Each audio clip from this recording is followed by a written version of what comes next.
Europe 1 Sport, Lionel Rosso.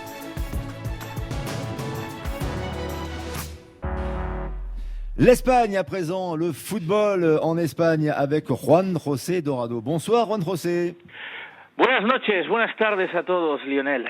On est ravi de vous accueillir, mon cher Juan José. On va faire tout au long du week-end, comme on a l'habitude de le réaliser sur Europe 1, la tournée européenne. On démarre avec vous parce qu'il y a eu un match important entre l'Espagne et le Portugal en Ligue des Nations. Et on avait envie de vous entendre pour le compte-rendu de cette rencontre, mon cher Juan José. Alors c'était vendredi, premier match pour l'Espagne, c'était pas le plus facile parce que l'Espagne affrontait le Portugal de Cristiano Ronaldo, les Portugais qui sont venus du côté de Séville, du côté du stade Benito Villamarín, là où joue le Betis, l'Espagne qui a commencé ce match en marquant, mais à la fin du match, on a terminé avec un partout. On s'est fait surprendre par les Portugais, les Espagnols qui ont montré des très belles choses avec Luis Enrique, toujours le coach espagnol, mais qui, encore une fois, à la fin, comme je vous disais, se sont fait surprendre, ce qui met certainement en difficulté l'équipe espagnole déjà du premier match. Vous savez que le groupe espagnol, c'est le Portugal, c'est la Suisse, c'est la République tchèque et c'est l'Espagne. Donc ce n'est pas un groupe non plus pas trop facile face aux Portugais et aux Suisses. La réalité, c'est que dès demain, l'Espagne va devoir rejouer un match. Cette fois-ci, ça sera à Prague, du côté de la République tchèque.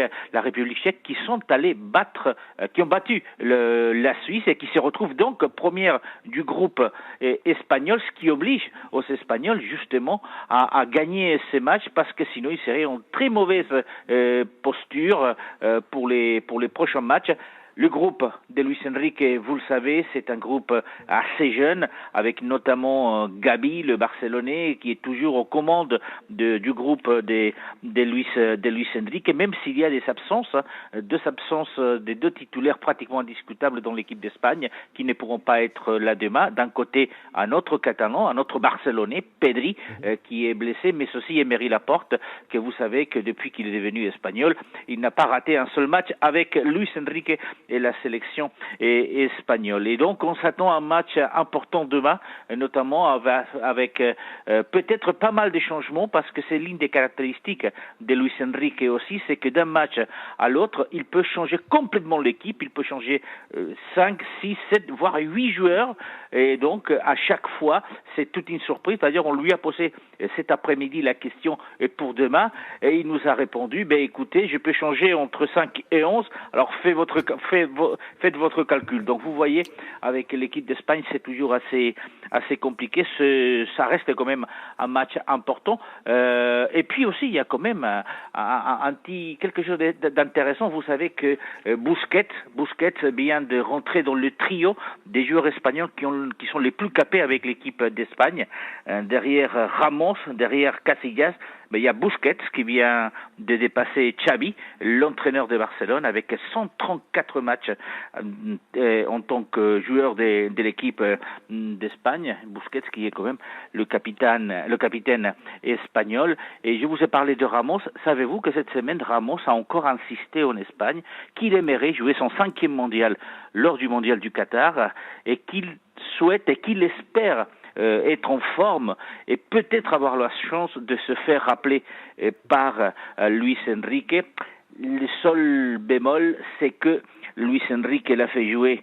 Son dernier match, c'était en mars 2021. Il lui a fait jouer 4 minutes face au Kosovo pour qu'il puisse dire qu'il a 180 matchs avec l'équipe d'Espagne. Mais depuis, il n'a jamais été rappelé en équipe d'Espagne. Vous voyez, demain, match important pour l'Espagne, match important pour Busquets. Et match important effectivement pour le football espagnol qui a mal commencé cette Ligue des Nations en laissant échapper un match nul du côté de Benito Villamarín à Séville. Je rebondis juste sur l'espoir de Ramos. Javier Prieto Santos, ça paraît improbable. Non, parce que Ramos est une institution en Espagne et Luis Enrique c'était son plus fidèle. On va rappeler Laurent Blanc en équipe de France, quoi. Non, mais après Ramos, je pense qu'il n'a pas été rappelé parce qu'il a été blessé. Mais s'il n'avait pas été blessé, il y a de très fortes chances que Luis Enrique l'ait rappelé. C'est pas un domaine même si ça va beaucoup mieux, où l'Espagne, contrairement à la France, a pléthore de talents. Là, ils ont dû nationaliser Aymeric Laporte pour le dernier Euro, si vous vous en souvenez. Ouais. Mais à part Pau Torres, il n'y a pas d'énormes garanties à ce poste-là. Et Ramos, que vous le vouliez ou non, à 36 ou 37 ans, c'est comme Rafael Nadal. Il rentre sur un terrain, il vous impressionne psychologiquement, si ce n'est physiquement. Bon, après, il peut être largué, ça c'est sûr. Mais dans un groupe, c'est quelqu'un qui est très fédérateur. Luc Sonor. Est-ce que c'est le seul paramètre, Ramos, pour aller à la Coupe du Monde qui se joue au Qatar?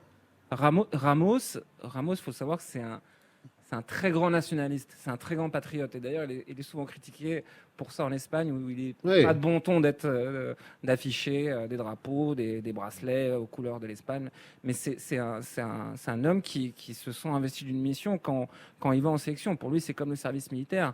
Et quelque part, ça ne m'étonne pas du tout qu'il veuille jouer, parce que lui se sent en capacité. Le problème entre se sentir en capacité et l'être, il y a 2 ou 3 océans. Et pour l'instant... Mais l'inconvénient, c'est que j'ai l'impression que Luis Enrique n'est pas très madrilène. Si non, pas du tout, non. Parce que la sélection d'avant, il n'en avait pris aucun. Là, il a pris Asensio. Là, il a pris Carvajal. Asensio et Carvajal. Asensio, il a pris pour le deuxième. Par défaut, il a dit Asensio, je l'ai pris pour faire le nombre quelque part. Mais c'est un personnage extraordinaire. C'est comme à la belote, on a toujours besoin de quelqu'un pour faire le nombre. Marc Livra. Mais non, mais nous, on a des problèmes de latéraux. Nos latéraux ont des problèmes. Là-bas, ils ont fait jouer quand même Alba, encore une fois, Azpilicueta. Et Carvajal qui est là aussi sur le banc. Donc, c'est des latéraux d'expérience. Et nous, quand on voit qu'on met des jeunes et qu'on teste souvent, eux, on met des anciens et ça fonctionne. Après, c'est Llorente qui a joué, mais il peut y avoir aussi... Enfin, voilà, c'est plutôt intéressant. Quelques mots avec vous, Juan José Dorado, sur le Mercato aussi, qui est en cours, qui a commencé. Alors, bon, je sais pas, c'est pas une info pour vous, hein, Mbappé va rester au Paris Saint-Germain, il va pas au Real. Néanmoins, Juan José, il se passe des choses au Real, des départs, des arrivées. Oui, bon, là, l'arrivée qui était attendue, qui était annoncée, celle des Rudiger, effectivement, 29 ans, et qui vient de signer pour 4 saisons avec le Real Madrid. Il va être présenté le 20 juin au Santiago Bernabéu. Rudiger qui arrive avec un salaire de 7 millions par saison, 7 millions net, plus des variables. Rudiger, quand même, qui a beaucoup joué cette saison, 54 matchs, qui est quand même pas mal. Et Rudiger qui va quand même mettre un peu de l'ambiance dans la défense centrale du Real Madrid, parce qu'on se retrouve maintenant avec Alaba, Rudiger et Militao, et apparemment c'est Alaba donc qui va passer sur les côtés gauche pour être en concurrence directe avec Ferland Mendy en tant que latéral gauche du côté du Real Madrid, et tout ça en attendant effectivement l'arrivée d'autres joueurs. Bon, il y a le cas Chouameni. Vous savez que les dernières infos, c'est que le Real avait donc déjà proposé un nouveau montage financier pour faire venir Chouameni. Ils disent du côté du Santiago Bernabéu qu'en 48-72 heures, on aura déjà une réponse pour savoir si les jeunes joueurs français viennent du côté de l'Espagne. Mais ce qui est sûr déjà, c'est qu'il va y avoir des profonds changements du côté du Real Madrid, puisqu'il y a pratiquement aux joueurs qui vont partir, Isco qui a dit déjà au revoir, Gareth Bale et Marcelo. Il y a encore 6 joueurs qui pourraient partir cet été du côté du Real. On parle de Ceballos qui pourrait aller rejoindre le Betis de Séville avec Nabil Fekir. Asensio qui est sous contrat jusqu'à juin 2023, qui aimerait rester, mais qui est prêt à écouter des propositions si elles arrivent. Il y a aussi Jovic, les Serbes, qui pourraient partir du côté de la Serie A, et des joueurs comme Mariano Vallejo ou encore Lunin, le gardien ukrainien, qui effectivement pourrait aussi partir. Donc pas mal de changements qui sont à prévoir dans les semaines à venir du côté du Real Madrid. Mais on attaque. On attaque. Là, c'est ligne de mystère de ce voilà, c'est un point d'interrogation, on est d'accord. Là, il y a très peu de pistes pour l'instant. Hein. Tout à fait, il y a quelques pistes. On vous avait parlé la semaine dernière des Magnosani. Mais l'idée, effectivement, chez Florentino Pérez, c'est de ne pas donner beaucoup d'infos là-dessus, parce que il a peur, effectivement, que les enchères puissent partir très rapidement vers là-haut. Même s'il y a de l'argent du côté du Real Madrid, ils ont quand même quelques réticences à donner des noms, même s'il y a des pistes qui sont explorées actuellement par la direction générale du Real Madrid. Effectivement, on va terminer avec vous, Juan José Dorado, parce que ça intéresse tout le monde et particulièrement Marc Libra, qui s'intéresse beaucoup à la Gazette People. Cette information vous a pas échappé, Juan José. Gérard Piqué et Shakira sont plus ensemble. Hein. Oui, ils ont entamé. Je suis effondré. Moi, ça une procédure de divorce. Ils ont demandé, dans la presse people, dans la presse généraliste aussi, ils ont demandé du respect pour ces enfants, puisqu'il y a des enfants de ce mariage. Donc c'est une question d'infidélité apparemment du côté de notre ami Piqué. Piqué.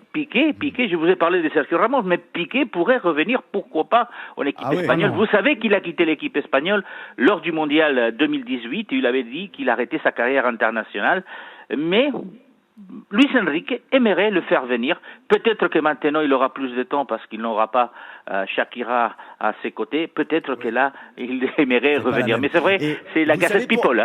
Oui, mais c'est ça. Mais est-ce que vous savez pourquoi ils ne sont plus ensemble ? Alors apparemment c'est une question d'infidélité du côté de Gérard Piqué. D'accord. Donc Shakira. Voilà. Donc mais ça c'est la Gazette People, hein, ça nous. Non, bien sûr. Non, mais je demande parce que ça nous intéresse. C'est une question d'infidélité. Avec une hôtesse d'accueil de 20 ans, selon mes informations. Voilà. Donc Javier, il a quand même beaucoup d'informations. Ouais, attention à ce que tu vas dire. Jimmy Algerino a entendu autre chose. Lui, Jimmy, c'était quoi ? J'ai entendu avec la maman. Non. D'un joueur de Barcelone. Non. Ah ouais ? Fake news. C'est une fake news ? D'accord. Fake news, on va éviter ça, mais non. D'accord. Rien à voir. D'accord. Avec la mère de Gavi, je peux vous dire que c'est pas du tout. C'est pas vrai. Non, c'est pas vrai. Très bien. Bon, voilà. Et ça, c'est les internets. Ça, c'est les peuvent réseaux être sociaux, terribles. bien sûr. Il était là, il a vu, il était là. Bien sûr. Bon, très bien. J'ai une piste luxe sonore, mais je sais pas. Non, je pense pas. Bon, très bien, c'est noté. Merci Juan José Dorado pour toutes ces informations. Gracias a vosotros. Et puis vous continuez à suivre la Gazette People parce qu'apparemment il se passe des choses chez vous, j'ai compris. Je vous le promets. Merci infiniment, Juan José, à bientôt. Adios. Bonne soirée sur Europe 1. Europe 1 Sport avec Lionel Rousseau sur Europe 1.